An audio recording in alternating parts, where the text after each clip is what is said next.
welcome to a new episode of Energy Rich Video Podcast. and today we have the honor to have Emma, if we can call you. For sure, yes, that's fine. Emma was our teacher about leadership, and it was a so insightful class that we approached you right away after the class to ask you for this. So we really appreciate your willingness to support this project and to speak about this interesting topic, which is innovation in energy and all the challenges that leads to be entrepreneurial in this environment. So and leadership within the energy framework. But I mean, Hemma had been doing a lot of innovation, a lot of leadership, a lot of mentoring, you name it, and she had been doing it. So thank you, Hemma, for doing this. But we want to, our community would like to also understand your early life, like what you have done, what you did, where did you grow up? If you could tell us a bit. Okay. First of all, thank you for inviting me. Thank you for having me here. It's really a pleasure for me. So my innovation journey really started a long time ago. So when I was a teenager, I was fascinated by the Star Trek movies. Mm-hmm. Maybe you also know them, because I also wanted to explore new galaxies. So making journeys somewhere out there in the universe. I wanted to be a pioneer, an innovator. Okay, but like an astronaut? Yeah, like an astronaut. Yeah, I wanted to be somebody who is brave enough to challenge the existing and to go new ways, new paths, breaking new ground. So this was my ambition when I was a teenager. Yeah, I was very curious. I was asking a lot of questions. Mm-hmm. And then when I was 18, when I finished school, I thought it would be a great idea to study physics. Mm-hmm. So I moved to Vienna and I studied physics at the university in Klagenfurt. Klagenfurt is in the very south of Austria and the capital city of Carinthia. Okay. And then I moved to Vienna and started to study at the University of Technology, where also we met. And so my idea was, or my expectation was, that I go to university and for each question I also will get some answer. And okay, I learned a lot. I got a lot of answers, but for every question where I found an answer, 2 more questions came up. And so it's a never-ending game. That's Exactly, that's science. But at the end, I learned a lot, and I'm happy. I found a lot of answers, and still I found a lot of more questions. But I'm fine with that. So what happened with this young Emma trying to be an astronaut, and then how the light went to be entrepreneurial?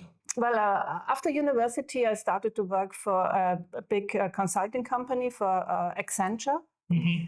And then some years later, I decided I wanted to do something with more impact. Mm-hmm. And I started to work in the field of climate action and energy transition. Mm-hmm. In 2018, I started to work for the Austrian Climate and Energy Fund. Mm-hmm. So this was in 2008, when the fund was established by the Austrian government, and for more than 3 years, I was working there. I was helping to build up the structures, the organization. I was working on strategies and communication and energy research programs. It was interesting to work in that political environment, together with ministries, together with funding agencies. But at the end, I found out for myself that I am an entrepreneur. I want to do innovation, and I want to do it on myself. Okay. You rediscover your inner child, curious and eager to conquer the universe. Yeah. And I discovered again for me a field where I can have more creativity, where there are not so much boundaries. When you're an entrepreneur, you set the boundaries, and not a ministry or not a funding agency. Just to understand, because I didn't know that you studied physics. Okay. And it's a field where in energy field in general that we are, we as a sector, these soft skills are lacking. right? So you are coming from hard science, Absolutely. and you went into politics, and then entrepreneur in the energy sector. So that was the mix that you found a niche, or this was an absolute improvement, a change, because when I was studying or when I was working in the field of physics, it's very rational, everything. Formulas, exact. Formulas, which is exact, predictable. Then it was in 2011 when I established my own innovation company, Avantsmart. And I started to work in the field of business models and business model innovation for energy transition. And at that time, when we talked about business models, we talked about technologies and we talked about financials. I'm not sure if you learned about or heard about the business model canvas. Yeah, okay, sure. As an entrepreneur, you know it. And it was at the same time when Alexander Osterwalder from Switzerland, so he was the one who invented the business model canvas. When he started his workshops, and I learned innovation, I learned business model innovation from Alexander Osterwalder. Wow. And the great thing what he did is to have this rational or technical structure of the business model canvas and combine it with design thinking. And in this design thinking process, always the user, always the consumer is in the center. And that's what you see in the business model canvas. In the middle of the canvas, in the middle of the business model is the user and the value proposition that you have for the user. And this was completely new for the whole energy sector, because for people working in the energy sector, there were no customers. There were metering points. And demand. Demand, yeah. But not the person. No person behind, yeah. It's so interesting because you started it already way back in 2011. Yeah, it's a really long time ago. And it was still conventional back then, I would presume, that renewable was just starting to scale. And so how do you see the difference between the value proposition back then and now, like how it had changed? And because now people have to innovate way more faster than they had to do, let's say, 10 years ago. So what are the changes that you see? The business model canvas is also evolving. It is. We have more understanding of our customers. We have more understanding of the motivation of the people. And we have better digital technologies. Yeah, with AI, it's crazy. Even with it's again the next level AI. Talking about digital platforms like we have since 2015, 2016, and yes, so from last year on with AI, it's again a technology. Yeah. Now that you are sharing this knowledge with students, how have you seen the difference in generations? Like now, new students comparing with back in the time, like with which kind of mindset have you come across? We are more entrepreneurial or more conservative, or what difference have you seen? Going back to the time when I was at university, I had two great experiences, and this was when I was abroad. So I spent 6 months in Italy. I studied in Pisa, and this was a great experience. And when I made my master's thesis, I was working in Geneva at CERN, which is the European Center for Nuclear Research. And here you have really that international environment. You have people from coming from all over the world, working on the same topic, having the same goals. And this was really great, and it was really inspiring for me. Everybody was absolutely, yeah. Wow, that's very important. Yeah, this was a great experience for me. So I was used to work in that international environment. And what I see now is that even more international programs are existing. So in Europe, but over the whole world. So people from all over Europe and all over the world come also to Vienna to study here. And I appreciate it a lot. We are in example. Yeah, the best examples for it. Yeah, it's really from India in Vienna. No, it's really great, and I have a lot of experience now. I have a lot of know-how, but I'm aware of the fact that I have learned a lot. I can share my wisdom with you. You can take it as a basis, but challenge it, and it's your turn now to improve it and to make it better. So I hand it over to you now. Yeah, I mean, just on that note, what do you think are the you have been based in innovating in this region for a very long time, that the opportunities and challenges that you see for the entrepreneurs, I mean, especially in the energy sector, but as a whole as well. Yeah, a long time ago, there was a time without internet. In the 90s, when the internet came up, it was at the beginning only in one direction. You had on the one hand you had the content provider, the central, and on the other hand you had the consumers. And then we had this invention called the Web 2.0. Okay, what is that? At that time, this was the moment when it was the first time possible that you share content in the internet. So you up from that time, you had that communication in two directions. Okay. So this is about 20 years ago, maybe 22, 25 years ago. And with the platforms like Facebook and everything coming up, that the internet is not going only in one direction, but in both directions. And really, so there was a time when this was not possible. You cannot remember. But this changed everything. So that really everybody was able, or everybody is able now to make your own website, make your own software, share content, share pictures, share videos with the whole community. And somehow this idea, how can we translate it or transform it also for the energy system? So basically everybody, and this is citizen power, everybody is now allowed to produce their own energy, and also to deliver it to the energy grid, be part of a big community, producing energy, consuming energy, sharing energy with your neighbors and with your friends. Well, that's a great analogy, right? Like in both ways to make it bidirectional with the prosumers now with energy, but was the same in internet. It's amazing. So which opportunities you see for entrepreneurs in energy sector now that is this environment which is bidirectional? So I'm especially interested in technologies that are ready now for the market entry. So we can talk about hydrogen or CCS or whatever, but these are things that are happening in the future. Talking about technology readiness, we have renewable energies. So we have PV, we have wind, we have hydropower, we have storage solutions, we have electromobility. And what I'm working on since a long time is the concept of, the smart grid.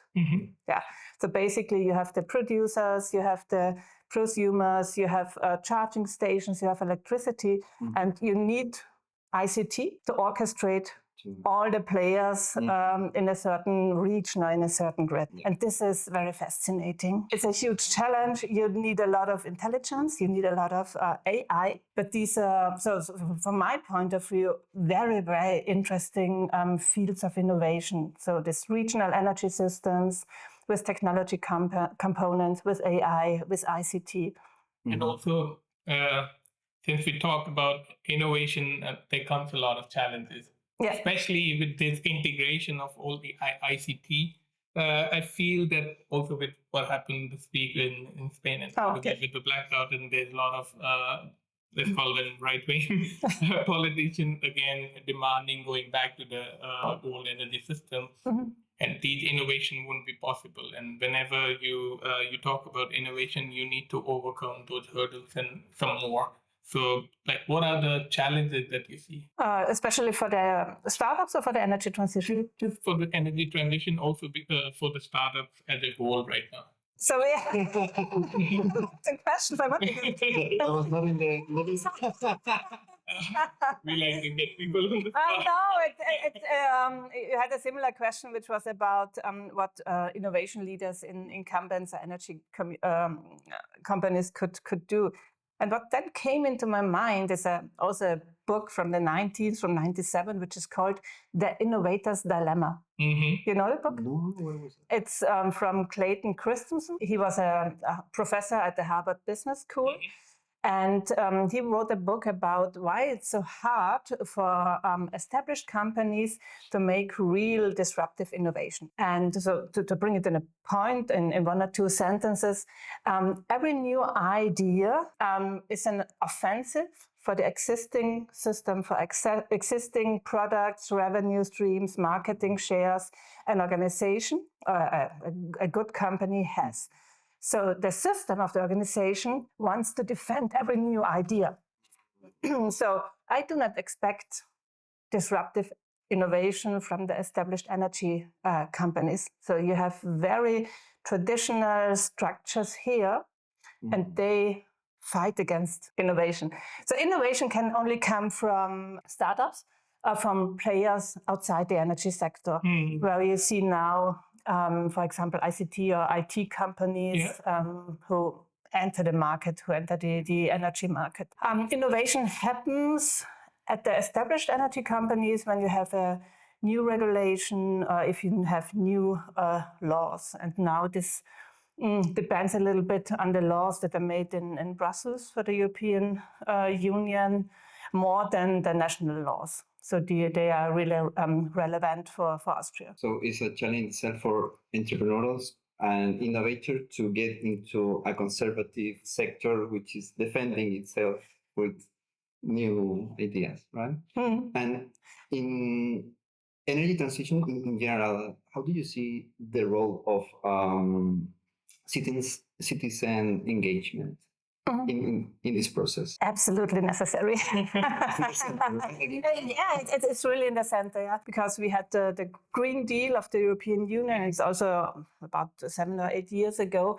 And when I think about energy transition, I always have this model of the 4 Ds in mind. So it's about decarbonization, so going away from fossil fuels and implementing renewable energy. So decarbonization, decentralization. So we don't have anymore these central power plants, but many decentral PV power plants all over the country. The third one is the digitalization. So having this digital platforms for trading energy. And the fourth D is the democratization. So in this energy transition, people, citizens play really a crucial role, not only as customers, but really as active citizens who are prosumers, producers, consumers at the same time. But also everybody should have the possibility to decide from whom he wants or she wants to purchase power and where the money should go to. And the source. And the source, yeah, absolutely. So we came up with the idea of energy community. Okay.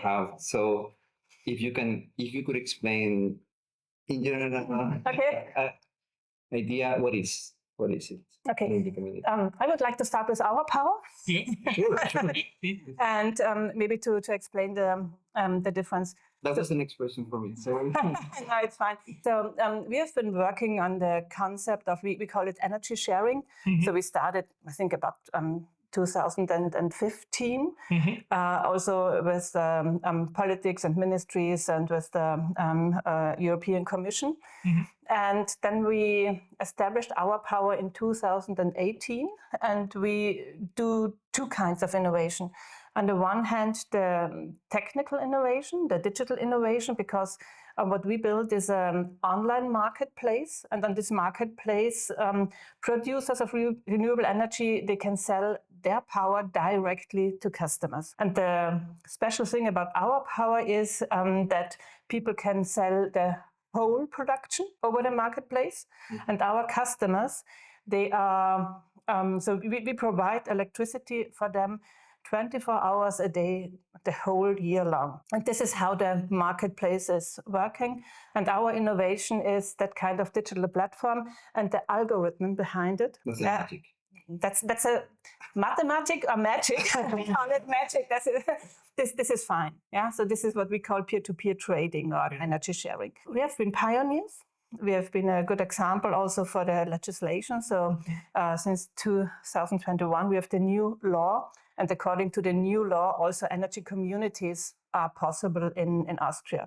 But the difference is that in energy communities, you can only consume the electricity which is produced at the same time. So when the sun is shining and when your PV power plant is producing electricity and you're at home charging your vehicle at that very moment. at that in 15 minutes.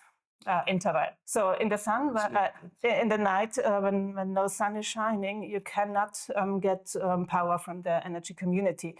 And so from our experience, it's about 30% of your consumption that you can get from the energy community, but not the whole consumption that you have over the year. So you act like a energy bank, and then you can. I mean, you Basically, yes. Yeah. And this, you already addressed it, and I was supposed to ask you about the differentiator between OurPower and the other energy community, and you already touched upon it. But do you see like need of more and more energy communities coming along for decentralization, as you talked about? In general, like more community to come up, more innovators to come up in the sector, in the region. So what we need is more renewable power in the energy system. And we need more storage, and we need more intelligent consumption. So, for example, like a demand response model, that's what we need. So coming back to regional energy systems, energy communities are some kind of trading model of electricity, but that's not the end of the story. So we still need to do some kind of intelligent energy management systems, or even some, so we also developed a nudging app. So you get, as a consumer, the information, okay, tomorrow there will be a lot of sun, you should charge your car. Or, hey, tomorrow there will be no sun, please wait 1 day before you charge your car the next time. So this is what we do in the field of customer activation, so that people are aware that the sun is shining, it's a good moment to use my electricity now, and maybe at other days I should save more energy. So how many users do you have now in the platform? We have about 1,500. Wow. Okay. And there'll be families or individual homes. Exactly, yeah. And just to share with the community, if someone wants to join to Our Energy, how can we have about, it's very simple.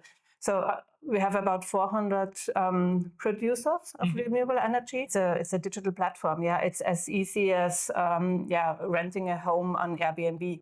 So you go into the website, and you can register yourself as a producer or exactly, yeah. And as a consumer, for example, you only need your postal code, okay.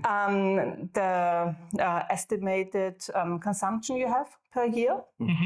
And then our marketplace, so it's magic. You get we propose you 3 different producers, and it's a mix of PV, wind, and hydropower. And you can also exchange one of them.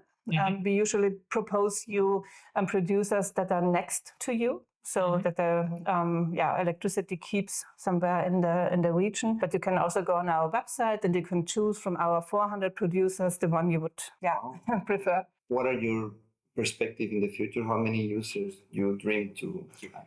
So the next step will be 10,000. Yeah. Okay. Good. And are you only in Austria, or you are thinking about? So we were talking about the digital innovation, which is the platform. And the second innovation we develop here is the social innovation. So we are organized as a cooperative. What's special about OurPower is that we are an European cooperative. So according to European law, that makes it easier for us also to make subsidies in other European countries. So that's what we could basically do in a next step. Okay, and thinking about the region, Central and Eastern Europe, in order to implement these kind of solutions, what are the requirements of the system? So it depends from country to country. We are working also on some international EU Horizon projects, for example, together with Portugal or with Greece. And they all have different national laws than we have. That makes it difficult for us to And to go to countries have you seen that it would be possible to implement it right now? The same system as we have. Or similar, or energy communities in other countries. There are some in Greece or in Portugal. I think even in Belgium. Just an idea that it came up. That it's regarding to the blackout in Spain lately. How would it work as a service to increase the security in the grid from the smart city, for example? They could be, or could they work as an island, electrical island, if there is a blackout? Decentralization here. Could be possible. How do you see it? Don't think that it makes sense because we have a European-wide energy grid, and it's so every country is somehow connected to other countries, and so I think that especially energy islands, they do not make sense. But when not in like everyday working, they are connected constantly to the grid. To the grid. It's in Spanish. But what about when a blackout happened in the grid? Could this city work in Ireland? Just to make the in the case of a blackout. For making the system a bit more resilient in terms of emergency. The storage, or how do you see it? Difficult. That's a technical challenge. Yeah, this is a space for innovation. Yeah, it's a space for innovation, and somehow you need this coordination between the different grid levels, so between the distribution and the transportation grid. And Emma, just going forward, you're kind of an epitome of knowledge transfer, because your personality is so vivid and you have been doing multiple things. What do you think about knowledge transfer as a whole in terms of this region? Austria, I don't know if we can also include it into Western Europe somehow, in terms of at least per capita income and innovation. It really falls there. And then, but it's also Vienna, especially, is gateway to Eastern Europe, and where per capita income, GDP, and also innovation somehow lacks. I'm not saying that people are not innovative enough, but somehow the ecosystem is still lacking. How do you see knowledge transfer happening from advanced ecosystem for energy transition to those countries, which is, like for example, Romania, they are doing a lot of projects now in terms of renewables. So how do you see the knowledge transfer happening? So I see it within our European projects. So where we really work with people from Greece to Portugal or Sicily to Poland. We also had one project where we worked together with states from the Balkan and with Georgia, which is far in the east. We were developing a website with information about energy communities in different languages. Also, there are European projects, European research programs, and they also have a very, very important component, which is called exploitation first and then also dissemination. So there is something happen, but I think there's still room for more knowledge exchange, for sure. Now that you mention it, the Balkan region, we read a news back in March 2025 of this year that they were unplugged from Russia grid and they are going to be connected in Europe grid. Yeah. So do you see a potential there to collaborate? Or? Sure. They are also interested in energy communities. So we made a concept for one project together with Croatia. Okay, Croatia is already in the European Union, but it's also a Balkan state. But it's so interesting because Croatia is almost to the end and it's connected to the European grid. And then you have the black hole where a couple of countries in the Balkans, they are not connected to the grid. So we actually are going to have this topic of market integration in the conference as well. We felt very relevant. There are a couple of countries which are not connected, and it really makes sense. And to get them connected, but it comes with its own challenges. Yeah. So other topic that we wanted to talk with you is about leadership and transformation, like this challenge of like which qualities are needed to be an entrepreneurial or to start a new innovation, especially in energy sector?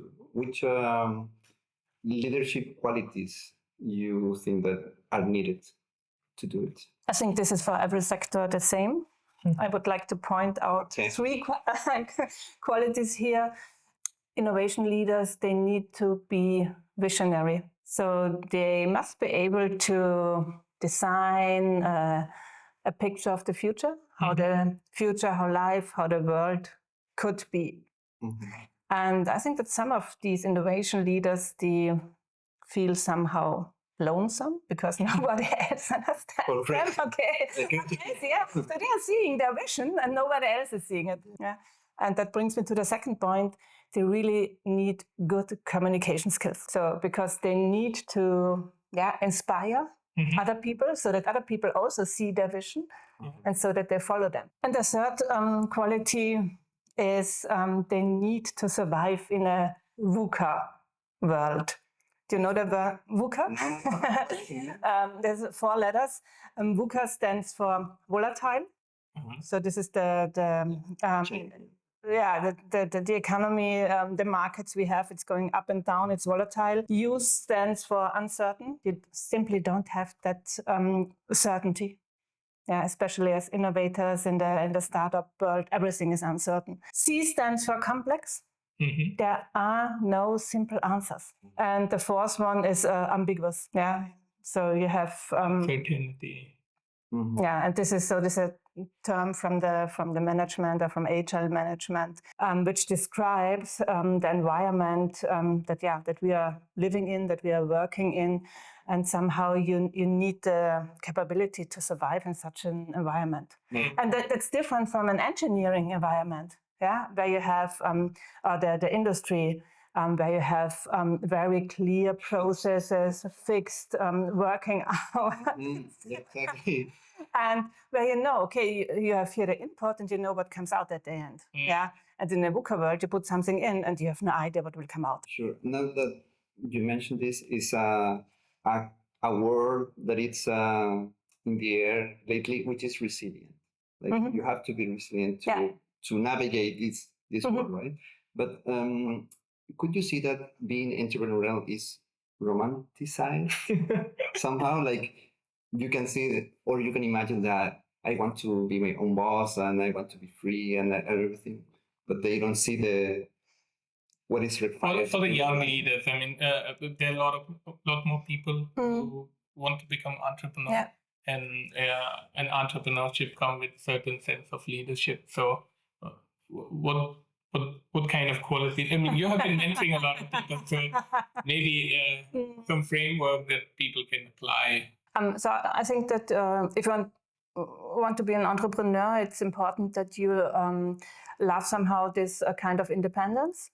So many of young entrepreneurs say, "Oh, I want to be the boss. Yeah, I don't want to work for another boss. I want to be my own boss." But if you start your business and if you have some employees and you see the bills you have to pay every month, you get a lot of responsibility.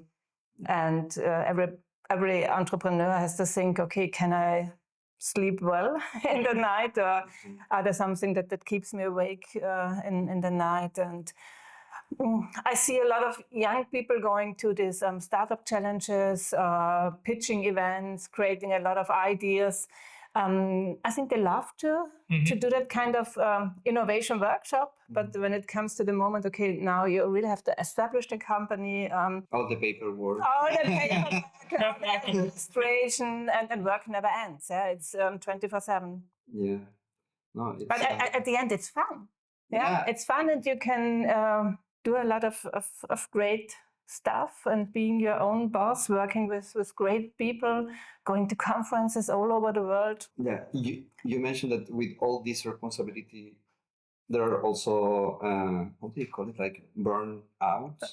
You are like completely stressed and you collapsed. How do you see the importance of mental health? Absolutely, yeah. Entrepreneurial, and how it could be addressed? Or what would be your recommendations? So my impression is that younger people are much more relaxed than my generation is. Okay. My generation was, so that they clearly say, okay, I work from Monday until Thursday or from Monday until Friday, and the weekend I have off. Yeah? But at the end, mental health is really, really important. I can make a statement from the old Romans.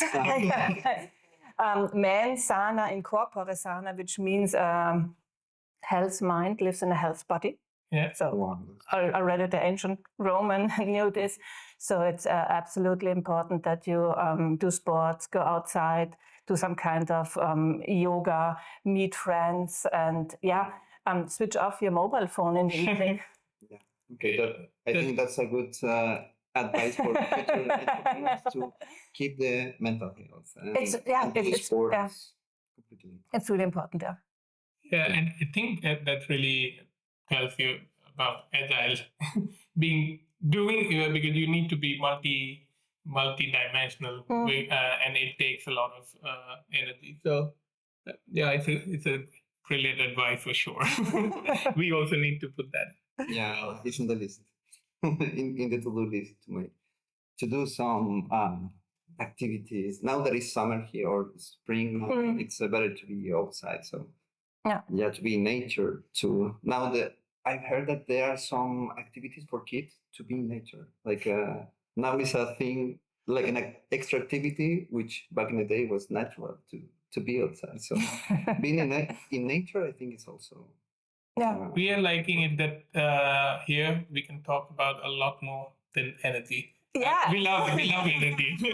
We love energy, but it's also important for everyone that energy is also part of. I was looking at LinkedIn after the disruption in Spain and Portugal, that on LinkedIn, that a lot of other industries, they started thinking about it, how important it is. You can actually have a lot of innovation. You can take everything online, but then you need energy to keep it online, keep it there. So we are glad that we are having this conversation. We also want to tell you, we also told you already about our initiative. Why we are talking to you, it's our effort to understand the energy system and the ecosystem of Central and Eastern Europe. And we see that there's a lot of things that have to be exposed and that have to be dig deep, so that we can put across what's happening here. I mean, in terms of in Western Europe, in Scandinavia, I feel also in terms of energy transition, they have gone a bit further than this region. And we need to talk about it. What do you think about our initiative at Energy Bridge? First of all, I like the name very much. Yeah, because building bridges is really important. You choose a really good good name. And as far as I understood your initiative, you are bringing different stakeholders together from different countries. You do a lot of information, communication, learning from each other. That's also really important. And so as far as I know, or you presented 3 ideas. This was, you wanted to build an online business network. You're organizing events like at the end of May now. And you do communication, content production, like this podcast here. I think it's good. It's crucial. It's also good to bring different people, different stakeholders together. So young people and old people, men and women from different countries with different backgrounds. So more technical backgrounds, more social backgrounds, whatever. If you have this diversity, then new things can come up. I had 2 more ideas. I'm not sure if we already talked about it. One was maybe you can also organize some kind of matchmaking sessions where you connect the right people. Can do some kind of scouting who is here and who wants to connect with whom. And the second thing, which I really love a lot, these are mentoring programs. Could maybe also be one of your ideas. We do have just on your idea, and I'm glad that you shared with us. It kind of inclined with our idea of experts on demand, because sometimes you just need mentoring and experts when you want it, not just you have to look for it, but also just you are in a project and you need it and it's on demand. Yeah. So that's something also we are working on. Yeah, and also we see this energy transition challenge intergenerational, because the professionals that are ending their studies this year, for example, they are just starting to learn everything in energy transition, and they're going to take a few years to know, and then they're going to work in the field 30 years until 2050, which is the big goal.